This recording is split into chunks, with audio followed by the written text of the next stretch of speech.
பிரியமானவர்களே, இன்றைய காலை பொழுதிலும் கூட இது வானத்தின் வாசல் ஊழியத்தின் மூலம் உங்களை சந்திப்பதில் கர்த்தருக்குள் மிகுந்த சந்தோஷம் அடைகிறேன். என்னோடு கூட இருக்கக்கூடியவர் யார்? என்னை எல்லாரும் ஓரமாய் ஒதுக்கி தள்ளி வைக்கிறார்கள். என்னுடைய சூழ்நிலைமையோ பலவீனமாய் இருந்து கொண்டிருக்கிறது. நான் தேவனுடைய கரத்துக்குள் இருக்கிறேன். அவருடைய வார்த்தையை கேட்கிறேன், வசனத்தை வாசிக்கிறேன், தியானிக்கிறேன், உபவாசிக்கிறேன். ஆனாலும் என்னுடைய சூழ்நிலைமையில் எந்த ஒரு மாற்றத்தையும் காண முடியவில்லையேன்னு சொல்லி அநேகர் தெய்வ சமூகத்தில் ஆண்டவரை நோக்கி பார்த்து கொண்டிருக்கிறீர்கள் அல்லவோ? உங்களை பார்த்துத்தான் ஆண்டவர் சொல்லுகிறார், என் கிருபை உன்மேல் வைக்கப்பட்டாயிற்று, நான் உன்னை உயர்த்துவேன் என்று. இன்றைய காலை பொழுதில் ஒவ்வொரு குடும்பங்களையும் பார்த்து ஆண்டவர் வாக்கு கொடுத்து கொண்டிருக்கிறார். இன்றைய காலை பொழுதிலும் கூட ஆண்டவர் நமக்கு தரக்கூடிய நல்ல வார்த்தை என்னவென்றால், ஏசாயா 54 அதிகாரம் 10 இவ்வாறாக சொல்லுகிறது, என் கிருபை உன்னை விட்டு விலகாமலும் என் சமாதானத்தின் உடன்படிக்கை நிலை பெயராமலும் இருக்கும்.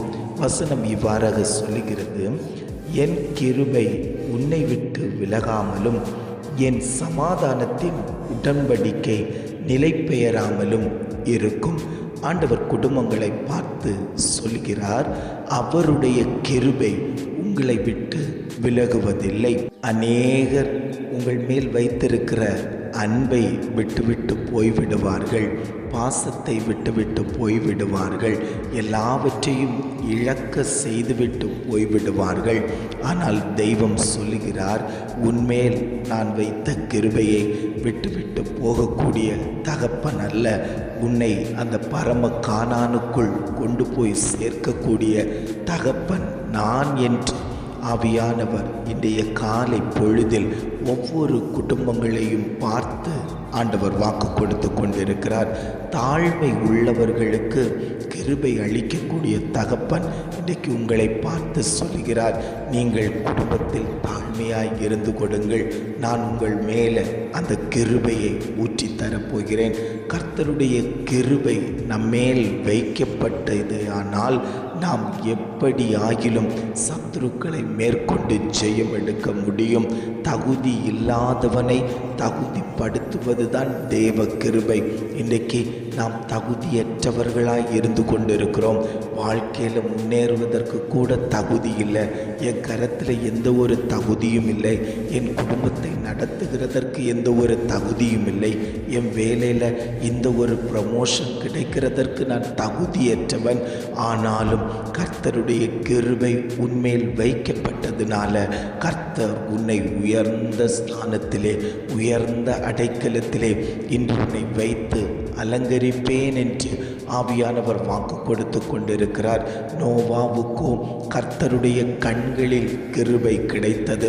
அவன் அந்த தேசத்திலே உண்மையும் உத்தமனாய் ஆண்டவருக்கு கீழ்ப்படிந்து நடந்தவனாய் அவன் இருந்ததினால் அவன் மூலமாய் ஒட்டுமொத்த குடும்பமும் பாதுகாக்கப்பட்டது. ஆனால் ஆண்டவர் இன்றைக்கு உன்னை பார்த்து சொல்கிறார், உன் குடும்பத்தில் நீ கிருபை பெற்றவனாய், கிருபை பெற்றவளாய் நீ இருப்பாயானால் உன் குடும்பம் பாதுகாக்கப்படும். கர்த்தருடைய செட்டையின் நிழலுக்குள் நீங்கள் வருவீர்கள். அது மோரியா மலையின் அனுபவமாய் இருக்கும்.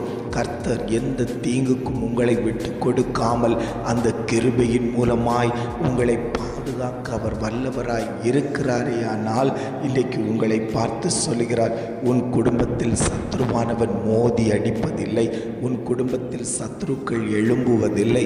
உனக்கு விரோதமாய் உருவாக்கப்படக்கூடிய அத்தனை ஆயுதங்களையும் கர்த்தர் முறியடித்து போடுவேன் என்று இன்றைய காலை பொழுதில் ஆண்டவர் திட்டமும் தீர்மானமுமாய் ஆவியானவர் வாக்கு கொடுத்து கொண்டிருக்கிறார். பவுலுக்கு ஒரு முள் கொடுக்கப்பட்டிருந்தது. அந்த முள் சாத்தான் குட்டும் முள்ளாய் இருந்தது என்று வேதம் அழகாய் எழுதப்பட்டிருக்கிறது. அவன் இந்த முள்ளை குறித்து தேவனிடத்தில் வேண்டிக் கொண்டான். ஆனால் கர்த்தரோ, என் கிருபை உனக்கு போதும், இந்த பலவீனத்தில் என் பலன் பூரணமாய் விளங்கும் என்று அவனோடு பேசின தகப்பன் அதன் பிற்பாடு அந்த முள்ளை பற்றி அவன் எந்த விதமான காரியத்தையும் யோசிக்காமல் தன் வேலையை ஆண்டவருக்காக அவன் செய்தபடியினாலே அவனை கொண்டு பெரிய காரியங்களை கர்த்தர் செய்தார். இன்றைக்கு நம் மேல ஆண்டவர் கிருபை வைத்தாரேயானால் அவருடைய காரியத்தை நாம் மகிமையாய் செய்வோம். அந்த கிருபையின் மூலமாய் ஆண்டவர் நமக்கு பெரிய அற்புதங்களை செய்ய வைப்பார். நம்முடைய குடும்பத்தில் பெரிய அற்புதங்களை காண வைப்பார். நான் உன்னை அதிசயங்களை காண பண்ணுவேன் என்று வாக்குத்தத்தம் பண்ணின தகப்பன் நம் குடும்பத்தில், நம் தொழிலில், நம் பிள்ளைகளுடைய காரியத்தில், ஊழியத்தில் அவர் அதிசயங்களை காண செய்யக்கூடிய பரம தகப்பனாய் அவர் இன்றைக்கும் ஜீவனுள்ளவராய் சர்வ லோகத்தின் அதிபதியாய் நம் மத்தியில் அவர் நின்று கொண்டிருக்கிறார். அந்த தெய்வம் தான் சொல்லுகிறார், மலைகள் விலகினாலும் பர்வதங்கள் நிலை பெயர்ந்தாலும் என் கிருபை உன்னை விட்டு விலகுவது இல்லை. எத்தனை பிரச்சனைகள் வந்தாலும், எத்தனை பாடுகள் வந்தாலும் ஆண்டவர் உன்மேல் வைத்த கிருபையை அவர் உன்னை விட்டு எடுக்க மாட்டார். ஆண்டவர் சொல்கிறார், மலைகள் உன் பக்கத்தில் வந்தாலும் பர்வதங்கள் நிலை பெயர்ந்து போனாலும், மலை போல பிரச்சனைகள் உன் பக்கத்தில் வரும்போது, பர்வதம் போன்ற பிரச்சனைகள் உன் பக்கத்தில் வரும்போது அதை கண்டு நீ பயந்து உலகத்தை நோக்கி ஓடாதபடிக்கு தேவ சமூகத்தில் அமர்ந்திருந்து, ஆண்டவரே மலை போல பிரச்சனை வந்திருக்குதப்பா, இந்த பிரச்சனையிலிருந்து எனக்கு ஒரு விடுதலை தாங்க, இதை நான் கடந்து போக முடியாதபடிக்கு இருக்கிறேனேன்னு சொல்லி நீங்கள் ஜெபிக்கும் போதே அந்த அற்புதத்தை உங்கள் கண்கள் காண ஆண்டவர் அதை நிறைவேற்றி தருவேன் என்று ஆவியானவர் வாக்கு கொடுத்து கொண்டிருக்கிறார். அந்த கிருபை உங்களுக்குள்ளாடி இருக்கும்போது உங்களுக்குள்ளாடி ஒரு சமாதானத்தை ஆண்டவர் தருவார், சந்தோஷத்தை ஆண்டவர் தருவார். குடும்பம் சமாதானமாய் நிலைவரப்படும் என்று ஆவியானவர் வாக்கு கொடுத்து கொண்டிருக்கிறார்.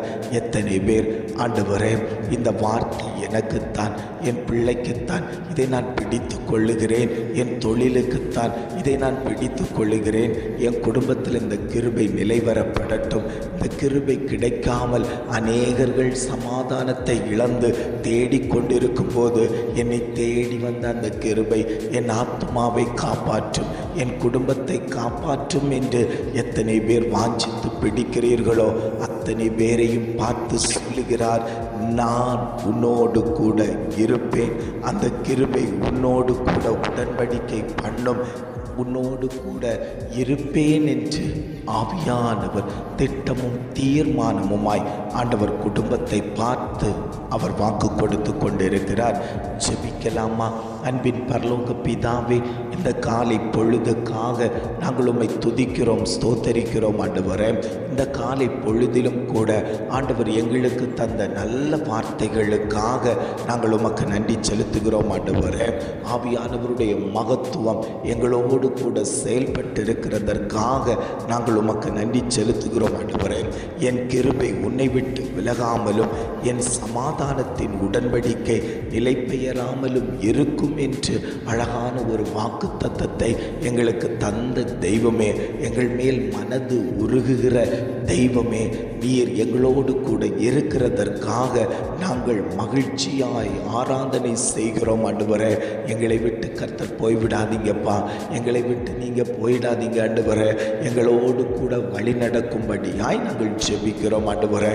இதை கேட்டுக்கொண்டு இருக்கக்கூடிய ஒவ்வொரு குடும்பத்தின் மேலேயும் அந்த தேவ பிரசன்னம் வெளிப்படும்படியாய் நாங்கள் ஜெபிக்கிறோம். அந்த குடும்பத்தில் வேண்டிய எல்லாவற்றையும் கர்த்தர் நிறைவேற்றி கொடுக்கும்படியாய் நாங்கள் ஜெபிக்கிறோம் ஆண்டவரே. நீர் அப்படியே செய்து விட்டதற்காய் ஸ்தோத்திரம். உம்முடைய நாமம் அந்த இடத்துல மகிமைப்பட்டு விட்டதற்காக நாங்கள் உமக்கு நன்றி செலுத்துகிறோம். இம்மட்டுமாய் நடத்தினவர் இனியும் நீர் அவர்களை வழி நடத்தும்படியாய் நாங்கள் ஜெபிக்கிறோம். எங்களை தாழ்த்தி தருகிறோம். துதி கன மகிமை எல்லாம் உமக்கே செலுத்துகிறோம். மீட்பர் இயேசுவின் மூலம் ஜெபிக்கிறோம் ஜீவனுள்ள நல்ல பிதாவே. ஆமென், ஆமென்.